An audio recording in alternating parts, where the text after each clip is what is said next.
Hello, Mr. Mason. Welcome to Montreal. Thank you very much.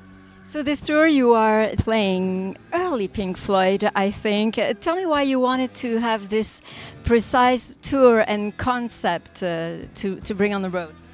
Well, it's rather curious the way it built up, partly due to the exhibition that we're going to talk about, because when we were working on that, I really enjoyed doing it, with working with all the different people involved. But the one thing that was missing was actually playing music. And so the idea of playing early Pink Floyd was that we would revisit the spirit of the band as it was when it started. So it's a lot freer, the music is a lot freer than a later work.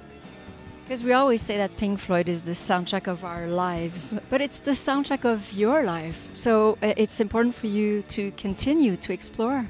Absolutely. And as I say, I think that's when you have exhibitions and reflect on what we've done and how we did it, yes, you then begin to think, yes, but the really great thing about it was actually playing the music. So let's talk about this exhibition. It will be coming to Montreal and we're very happy about that. In every band, I guess there's got to be an archivist or someone who really keeps the things and gathers the things. Who is it in your case? Well, let me see. I think it's probably me. Yes. I'm not a great archivist. I'm not a sort of Bill Wyman where you collect absolutely everything. But I probably ended up with more bits and pieces than anyone else. But I have to say what was extraordinary when we started work on this, the whole project, how many things people did find in the back of that cupboard or in the attic or whatever. And Rick and Roger and David all found really extraordinary things to put on show. Yeah, the question is on everyone's lips. Is the flying pig going to be around once the exhibition is in Montreal? The answer is I really don't know. We keep an eye out for floating pigs, but we're never sure whether they're going to appear or not. So as you've been walking through the exhibition yourself as it was coming along, what are the things that, the artifacts that you really find surprising and that brought back lots of emotions when you saw them? Well, there are different things. There's, for instance, there's sort of how we recorded some things and how we used tape loops and some of the sort of original mechanics of recording that are there that are now really antiquated, but at the time were cutting edge.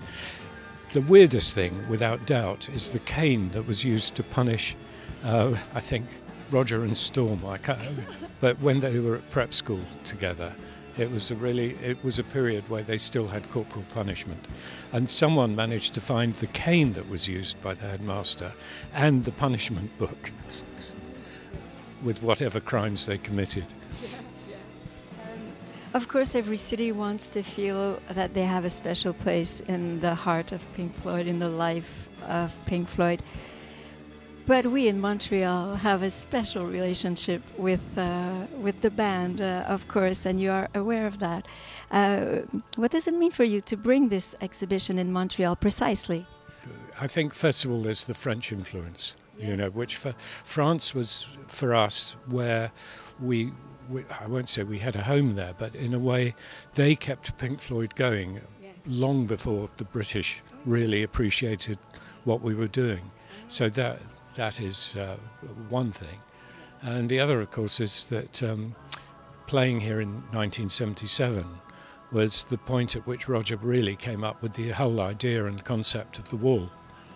Of course, the longtime fans who are familiar with the band will be eager to see all these artifacts and the show pieces that they've seen over the years. What about the young ones? Would you say that's a nice way to discover and understand Pink Floyd?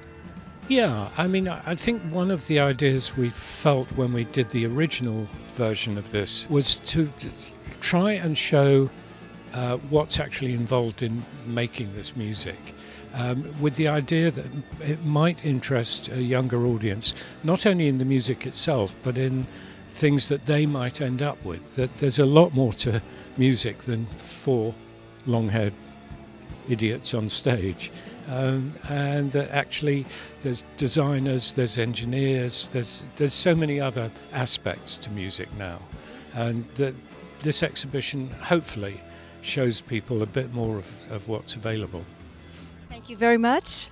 Thank you very much, Mr. Mason. Welcome back to Montreal. Thank you.